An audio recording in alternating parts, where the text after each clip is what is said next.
Masihkah nalar kita tertutup? Ataukah hati kita yang sedang terkunci? Jika bukti-bukti sebelumnya belum cukup meruntuhkan dinding keraguanmu, maka mari kita selami lebih dalam dalam misteri yang tersembunyi di balik kulit kita sendiri dan di balik kegelapan ruang angkasa.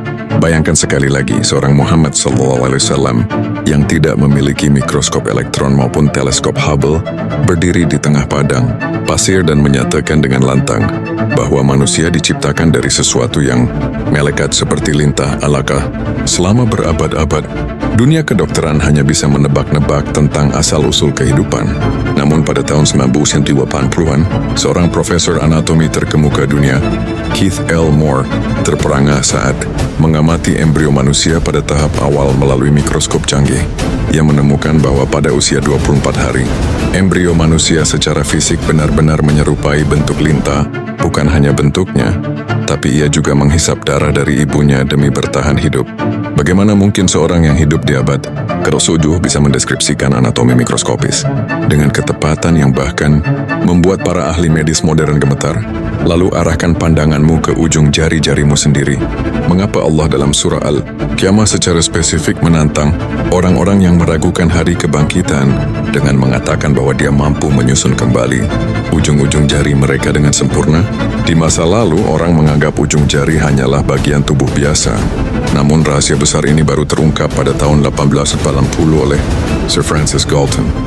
Dunia sains menyadari bahwa sidik jari setiap manusia di bumi ini, dari miliaran orang yang pernah lahir hingga yang akan datang, tidak ada yang pernah sama. Setiap ujung jari adalah kartu identitas unik yang diciptakan Sang Pencipta. Mengapa Al-Quran menyebutkan detail sekecil itu jika bukan karena Dialah yang mendesain garis-garis unik di kulitmu? Kini mari kita mendongak ke langit yang paling jauh. Al-Quran berbicara dalam surah At-Tariq tentang bintang yang mengetuk, An-Najmu At-Tariq. Ribuan tahun manusia menganggap ini hanyalah bahasa kiasan tentang cahaya bintang. Namun, pada tahun 1907, astronom Jocelyn Bell Burnell menemukan fenomena luar biasa.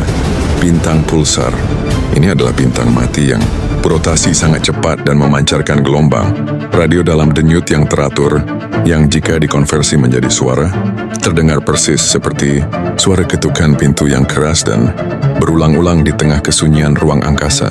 Bintang yang mengetuk di tengah kegelapan malam, persis seperti nama yang diberikan Al-Quran 14 abad yang lalu. Dan perhatikanlah bagaimana Al-Quran menjelaskan tentang gunung-gunung.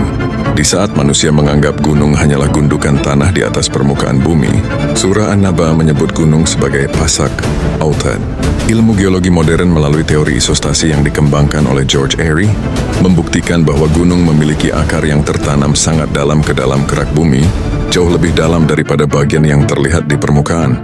Fungsinya persis seperti pasak yang menancap pada tenda agar bumi tidak berguncang saat berotasi.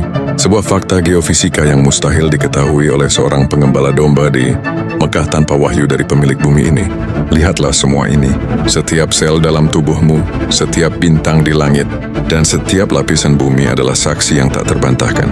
Muhammad SAW hanyalah pembawa pesan, namun isi pesannya adalah ilmu yang melampaui waktu dan peradaban. Jika semua bukti ini masih belum mampu membuatmu bersujud, maka bukti apalagi yang kau tunggu? Sungguh Allah itu nyata, dan Al-Quran adalah surat cintanya yang paling ilmiah untuk membuktikan kehadirannya bagi mereka yang mau berpikir